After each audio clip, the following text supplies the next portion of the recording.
Untuk pertama kalinya, Trump sangat khawatir menjadi target. Bahkan saat bermain golf, sistem pertahanan udara ikut berdiri di dekatnya. Ironisnya, ketika sang presiden harus dijaga dari ancaman serangan, kapal induk Amerika justru terbakar. Helikopter Apache jatuh dan menewaskan 2 tentara. Sementara ribuan personil masih terjebak dalam pengerahan panjang di Timur Tengah. Di luar negeri, negara-negara yang selama ini menjadi sekutu Washington mulai mempertanyakan keberadaan pasukan Amerika. Apakah ini sekadar rangkaian insiden yang kebetulan terjadi bersamaan atau tanda bahwa mesin perang Amerika mulai kelelahan dari dalam? Dan yang paling mengejutkan, jawabannya mungkin justru ada pada sekutu yang mulai menjauh. Simak sampai akhir.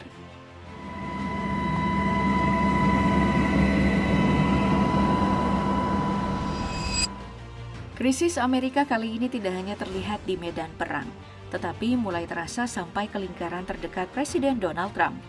Salah satu gambaran yang paling dramatis muncul ketika Trump meninggalkan Turki setelah menghadiri KTT NATO pada bulan Juli lalu.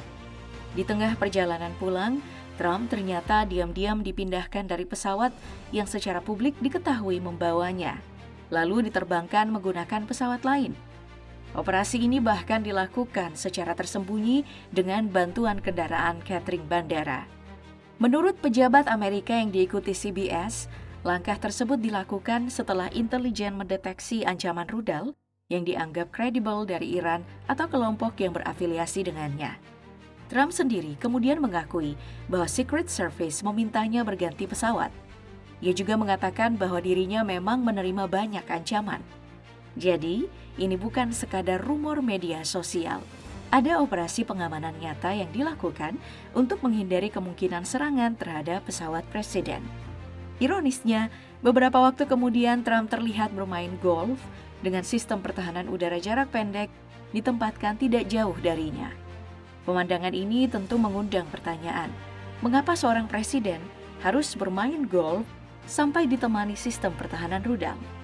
Tentu saja, keberadaan sistem tersebut tidak otomatis membuktikan bahwa ada serangan yang sedang berlangsung. Nah, yang lebih menarik adalah munculnya spekulasi mengenai siapa sebenarnya yang berada di balik ancaman tersebut. Ada laporan yang menyebut Turki mencurigai kemungkinan adanya informasi intelijen yang direkayasa untuk menggagalkan upaya kesepakatan Amerika-Iran. Nama Israel kemudian ikut muncul dalam berbagai spekulasi. Namun bagian ini masih berupa dugaan dan belum terbukti. Yang sudah jelas adalah meningkatnya ketegangan antara Washington, Teheran, dan para aktor regional membuat keamanan Trump menjadi persoalan yang jauh lebih rumit. Dan tekanan di Gedung Putih ternyata tidak berhenti pada ancaman terhadap Presiden. Pada 13 Agustus, Caroline Leavitt mengumumkan bahwa dirinya akan meninggalkan posisi sebagai juru bicara Gedung Putih. Alasan resmi yang disampaikan berkaitan dengan keluarga dan keinginannya menghabiskan lebih banyak waktu bersama anaknya. Jadi, pengunduran dirinya tidak bisa begitu saja dianggap sebagai tanda keretakan pemerintah. Tetapi waktunya memang terjadi ketika Gedung Putih sedang menghadapi tekanan komunikasi dan kontroversi mengenai penerbangan rahasia Trump. Lalu muncullah persoalan lain yang lebih tidak biasa, rekening bank. Baru-baru ini Capital One mengungkap bahwa pengajuan pengadilan bahwa pada 2021 mereka menutup lebih dari 300 rekening yang terkait dengan Trump, keluarganya, dan bisnisnya. Bank tersebut mengatakan penutupan dilakukan setelah berbulan-bulan analisis oleh tim anti pencucian uang atau AML dan bukan karena alasan politik. Namun ada satu hal yang perlu digarisbawahi. Capital One tidak mengatakan Trump atau bisnisnya terbukti melakukan pencucian uang. Dan tekanan berikutnya justru datang dari kehidupan masyarakat biasa. Biaya energi rumah tangga Amerika meningkat, sementara banyak keluarga mulai kesulitan membayar tagihan. Pada saat yang sama, cadangan minyak strategis Amerika berada di level yang sangat rendah. Setelah digunakan untuk menghadapi gangguan pasokan akibat perang dan krisis di sekitar Selat Hormuz.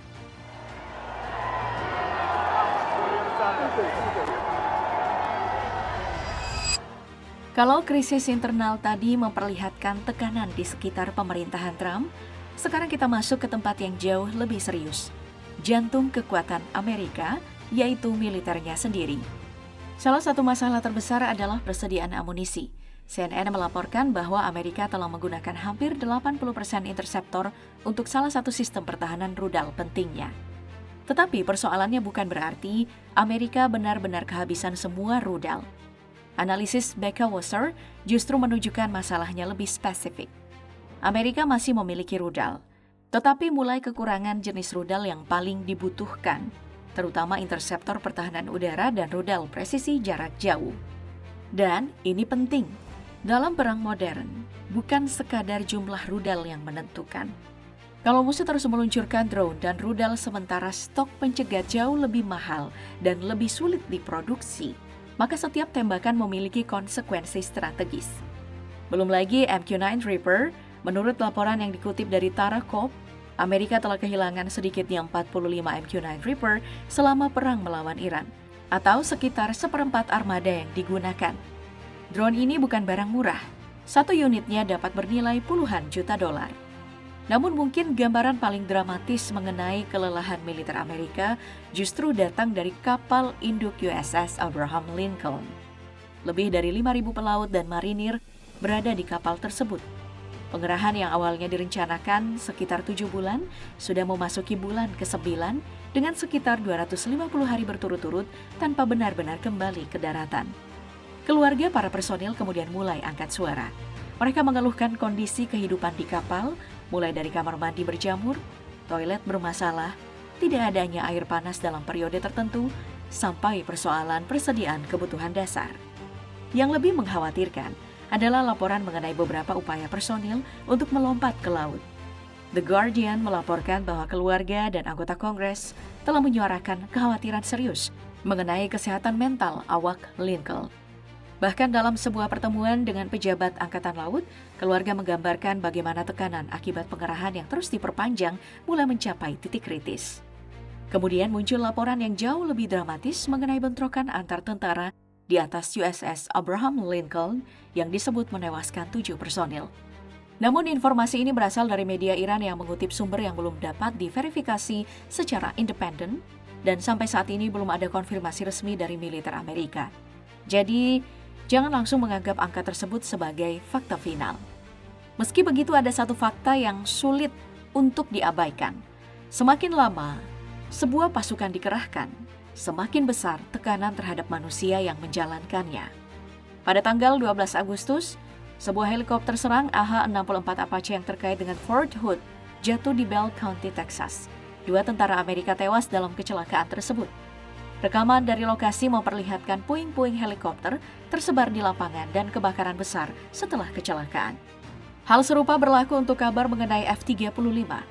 Di media sosial muncul tuduhan bahwa sebuah F-35 mungkin ditembak jatuh Iran dan kemudian kecelakaan domestik sengaja dibuat untuk menutupinya. Tetapi klaim ini belum memiliki bukti independen yang cukup. Jadi jangan sampai teori yang beredar di internet berubah menjadi fakta hanya karena terdengar dramatis. Yang lebih jelas terdokumentasi justru terjadi pada USS Gerald R. Ford. Rekaman yang diperoleh CNN memperlihatkan kerusakan yang cukup parah akibat kebakaran di area laundry kapal pada bulan Maret lalu. Api disebut berlangsung sekitar 30 jam, merusak area tempat tidur dan membuat sekitar 600 pelaut kehilangan tempat tidur mereka. Dan semua tekanan itu membutuhkan satu hal, uang. Dalam sidang Senat, Menteri Pertahanan Pete Hegseth menyebut biaya perang Amerika mencapai sekitar 37,5 miliar dolar. Sementara Washington meminta anggaran pertahanan hingga 1,5 triliun dolar, termasuk hampir 70 miliar dolar untuk perang Iran.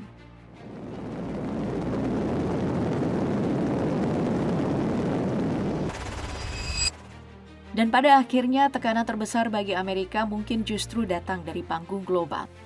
Di Yordania, lebih dari 130 tokoh masyarakat menyerukan penarikan pasukan asing karena khawatir kehadiran militer Amerika Serikat justru menjadikan negara mereka sasaran perang. Suara serupa juga muncul di Uni Emirat Arab dan Bahrain, ketika sebagian masyarakat mulai melihat pangkalan Amerika bukan lagi sebagai jaminan keamanan, melainkan sumber resiko. Ironinya semakin terasa ketika negara-negara Teluk mulai menerima kenyataan bahwa Iran akan memiliki pengaruh besar atas Selat Hormuz. Pilihannya sederhana tetapi pahit, menerima realitas baru atau kembali terjebak dalam perang yang lebih besar. Sementara itu, perang berkepanjangan terus menguras senjata, anggaran, dan ekonomi Amerika. Jadi, Amerika mungkin belum kehilangan kekuatannya. Tetapi ketika musuh belum menyerah, sekutu mulai menjaga jarak dan biaya perang terus membengkak. Pertanyaannya bukan lagi siapa yang menang hari ini, melainkan siapa yang paling mampu bertahan sampai perang benar-benar berakhir.